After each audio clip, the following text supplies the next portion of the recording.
قیم نے قلب کی بات کی، بہت خوبصورت بات. انہوں نے کہا یہ جو قلب ہے نا، اس میں کچھ ڈس آرڈرز ہیں that can not be remedied except by responding to Allah. اور یہ ڈس آرڈرز نہیں ٹھیک ہو سکتے جب تک اللہ کو آپ رسپونڈ نہیں کریں گے. رسپونڈ سے کیا مراد ہے کہ جب اللہ بلا رہا ہے تو رسپونڈ کرو. اور اللہ 5 وقت تو بلاتا ہی ہے، ویسے بھی اللہ بلا رہا ہے. تہجد کے ٹائم پہ بھی آسمان پہ، پہلے آسمان پہ اللہ آتا ہے کہ کوئی ہے جو رسپونڈ کرے گا مجھے، کوئی ہے کہ جو چاہتا ہے کہ اس کی دعا قبول ہو جائے تو آ جاؤ. تو اللہ کو رسپونڈ جب تک نہیں یہ قلب کرے گا، اس کے مسئلے حل، اس کے ڈس آرڈرز، یہ کون سے ڈس آرڈرز ہیں واللہ عالم، لیکن یہ حل نہیں ہونے والے. پھر کہا in it is a desolate feeling that can not be removed except by intimacy with him in solitude. اس قلب کے اندر ایک ڈیزولیٹ فیلنگ ہے، فیلنگ آف ایمٹینس ہے، خلا ہے، جو نہیں پوری ہوگی، ریموو نہیں ہوگی except by intimacy with him in سولیٹیوڈ. جب تک انسان اکیلے میں رب کے ساتھ تعلق قائم نہیں کرے گا تو وہ خالی پن نہیں جائے گا، وہ ڈیزولیٹ فیلنگ نہیں جائے گی اس کی. وہ جس مرضی سے رابطہ کرتا پھرے، جب تک وہ اکیلے میں سولیٹیوڈ میں رب سے رابطہ نہیں کرے گا، یہ ڈیزولیٹ فیلنگ رہے گی. ان اٹ از سیڈنس، اس میں غم ہے، وچ ول ناٹ لیو، جو کہ ساری عمر نہیں جائے گا، except by happiness of knowing him, الا یہ کہ بندہ رب کو جان کر ہیپینس پالے. تو ہیپینس کا تعلق رب کو جاننے سے. یہ بہت بڑی بات ہے اگر آپ اس پہ غور کریں. اور اللہ کو جاننا کہاں سے ہے؟ قرآن مجید سے، نبی صلی اللہ علیہ وسلم کی احادیث سے، اللہ کے ایٹریبیوٹس ہیں آپ کے سامنے. توکل کی کوئی کتاب پڑھ لے بندہ تو ویسے ہی کتنی چھوٹی چھوٹی کتابیں، 20-25 پیجز کے آج کل کتابچے آئے ہوئے ہیں. کئی سورسز میں آپ کو بتاتا رہتا ہوں، kalamullah.com، islamhouse.net، مطلب اتنی زبردست سورسز ہیں جہاں PDF پڑھے ہوئے ہیں. اور دارالسلام وزٹ کریں، وہاں سے کتابیں دیکھ لیں. ایک کتاب آپ توکل پہ پڑھ لیں کہ توکل ہے کیا، تو انسان کے رونگٹے کھڑے ہو جاتے ہیں کہ کیا میں واقعی رب پہ توکل کر رہا ہوں. ڈسٹریس فرام ڈیفیکلٹیز، ابن تیمیہ کی کتاب ہے، لا الہ الا انت سبحانک انی کنت من الظالمین، پورا اس موضوع پہ انہوں نے لکھا ہے. یہاں تک اسکالرز کہتے ہیں، اتنی سخت بات کہتے ہیں کہ اگر ایک بندے کا یہ بلیف ہے کہ اس کا مسئلہ فلانا شخص حل کر سکتا ہے تو یہ شرک ہے. اس لیول کی باتیں علماء کرام نے کی ہوئی ہیں کہ اس لیول پہ جا کر اس کا توکل ہٹ ہوا ہے. دیکھیں، گائے والا قصہ سامنے لائیں، بنی اسرائیل والا. موسیٰ علیہ السلام نے کیا کہا؟ گائے ذبح کرو. بات ختم ہو گئی، اللہ کا حکم ہے گائے ذبح کرو. وہ کن چکروں میں لگ گئے؟ اچھا کیسی ہو، کلر کیا ہو. وہ پرفیکشنسٹ بن گئے کہ یار یہ تو اب حکم آیا تو پھر پتہ نہیں ہمیں کیا کرنا پڑے گا. اور وہ کچھ تنگ کرنے کی بھی ان کی نیت تھی. تو وہ جیسے جیسے سوال پوچھتے گئے، پرفیکشنسٹ بننے کی کوشش کی. اللہ نے مزید کہا کہ ٹھیک ہے پھر ایسی ڈھونڈ کے لاؤ. وہ ٹائم بھی ویسٹ ہوا. اور اینڈ میں حل کس نے کرنا تھا؟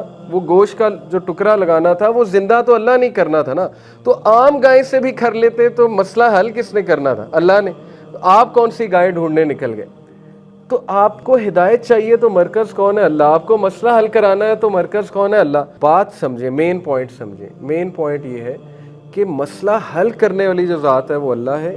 پوائنٹ اس کہ آپ کس طرح اللہ کو اپروچ کر رہے ہیں اور کس نیت سے آ رہے ہیں. ٹھیک ہے، کسی پہ توکل کر لینا، کسی پہ یقین کر لینا کہ یہ میرا مسئلہ حل کر دے گا اور میرے مسئلے کے سلوشن جو ایسوسیٹیڈ ہے وہ اس سے ہے، یہ پھر شرک کی ایک فارم آ جاتی ہے. ٹھیک ہے، اور اللہ کو یہ ناپسند ہے کہ ہم کسی اور پہ ریلائی کر کے بیٹھ جائیں اور اللہ تعالیٰ سے مدد طلب نہ کریں.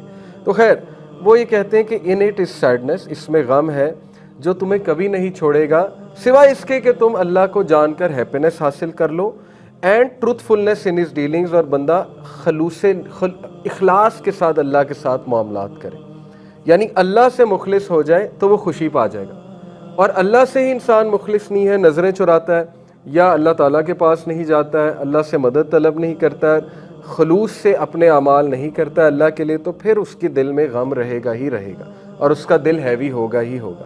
ان اٹ از اینگزائٹی، اس میں تذبذب ہے، اینگزائٹی ہے. دیٹ از ناٹ میڈ ٹرانکویل، جس کو کبھی سکون نہیں ملے گا، وہ اینگزائٹی کبھی ختم نہیں ہوگی. Except by gathering for his sake, Allah یہ کہ بندہ اس کے سیک کے لیے اللہ کے واسطے کام کرے، ساری ڈیلنگز چلائے. اینڈ فلینگ ٹو ہم فرام ہز پنشمنٹ، اور بندہ وہ اعمال نہ کرے جو اللہ کے غضب کو دعوت دینے والے، نافرمانی والے اعمال نہ کرے. اینگزائٹی کی سب سے بڑی وجہ، جتنا میں بھی سمجھتا ہوں اور اپنے بڑوں سے بھی سنا ہے، وہ حقوق العباد میں کوتاہی ہے اور ہماری ڈیلنگز میں کوتاہی ہے. بہت سے لوگ کو انگزائٹی ہوتی ہے، وہ ان کو دیکھنا چاہیے کہ کہیں انہوں نے کسی سے زیادتی تو نہیں کی، کہیں وہ اپنے نوکر سے زیادتی تو نہیں کر رہے ہیں، کہیں وہ اپنے اگر جوائنٹ فیملی میں ہے وہاں کوئی زیادتی تو نہیں چل رہی ہے، کہیں انہوں نے کسی کے ساتھ برا سلوک تو نہیں کیا ہے.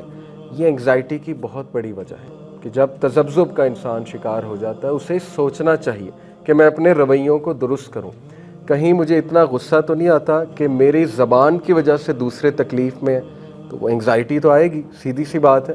یہ برین کے فنکشن، سائیکالوجی بھی ہے اس کے پیچھے. کوگنیٹیو ڈسوننس کی وجہ سے انگزائٹی آتی ہے. کوگنیٹیو ڈسوننس تبھی ہوتی ہے جب انسان وہ کر رہا ہے جو اسے کرنا نہیں چاہیے، پھر برین کوگنیٹیو ڈسوننس میں چلا جاتا ہے، پھر ڈیفنس میکانزم بنتا ہے. فروئڈ نے ساری اس کی سیگمنٹ فروئڈ نے سائنس سمجھائی. وہ ڈیفنس میکانزم انگزائٹی کاز کرتا رہتا ہے اور انگزائٹی کو ڈیکریز کرنے کی کوشش بھی کرتا ہے. لیکن وہ کیا ہوتا ہے کہ ساری انگزائٹی سب کانشیس میں جا رہی ہوتی ہے، مسئلہ اصل میں حل ہو نہیں رہا ہوتا ہے، اور پھر انسان کا دل گھبراتا ہے، انسان جو ہے وہ کہتا ہے کہ مجھے انگزائٹی ہو رہی ہے. بہرحال اور بھی بہت سی وجہ ہو سکتی ہے انگزائٹی کی، ضروری نہیں کہ یہی ہے. ہو سکتا ہے آپ کے ساتھ کوئی زیادتی کر رہا ہو، اس کی انگزائٹی ہے، یا ہو سکتا ہے ویسے کسی کو انگزائٹی پیشنٹ ہو. اس کی ہیریڈیٹری ریزنز بھی ہوتی ہیں، کچھ لوگوں کو انگزائٹی ویسے ہی ہوتی ہے تو وہ پھر ڈاکٹر کو دکھانا پڑے گا. لیکن اینی وے جو یہ کہہ رہے ہیں وہ یہ کہہ رہے ہیں کہ اس میں انگزائٹی ہے جس کو کبھی سکون حاصل نہیں ہوگا سوائے اس کے کہ وہ اللہ کے ساتھ خلوص نیت کے ساتھ چلے، اور یہ کہ وہ ایسے اعمال نہ کرے جو اس کو ناراض کرنے والے، ورنہ انگزائٹی آئے گی، سٹریس آئے گا، ڈیفینیٹلی آئے گا. پھر فرمایا ان اٹ از اے فائر، اس کے اندر ایک آگ ہے. کس چیز کی؟ ریگریٹ کی، ندامت کی. بہت سے لوگ ریگریٹ میں ہوتے ہیں، ساری عمر ریگریٹ میں ہوتے ہیں، تو وہ ریگریٹ کبھی نہیں ختم ہوگا. یہ ابن قیم کہہ رہے ہیں وہ آگ ریگریٹ کی کبھی ختم نہیں ہوگی سوائے by satisfaction with his commands, prohibitions and decrease, سوائے اس کے کہ آپ چپ کر کے اللہ کے احکامات کو، اس کی حرام کردہ چیزوں کو اور اس کے فیصلوں کو قبول کر لیں. اس کے علاوہ کوئی حل نہیں ہے اس فائر آف ریگریٹ کو مٹانے کے، کہ مجھ سے یہ ہو گیا، پاسٹ میں نے یہ کر دیا، یا مجھ سے ایک بہت بڑا گناہ سرزد ہو گیا. ٹھیک ہے، ندامت ایک حد تک اچھی بات ہے، لیکن اس ندامت کو بھجانے کا طریقہ یہ ہے کہ آپ موو فارورڈ کریں، یہ سوچ کر کہ اللہ کے فیصلے تھے، اللہ تعالیٰ نے مجھے کچھ سکھانا تھا، اور پریزنٹ پہ فوکس کریں. تو جو تقدیر سے خوش نہیں ہے، اللہ کے فیصلوں سے خوش نہیں ہے، اللہ کی ڈسٹریبیوشن سے خوش نہیں ہے، اس میں وہ آگ، وہ بھڑک ریگریٹ کی کبھی ختم نہیں ہوگی.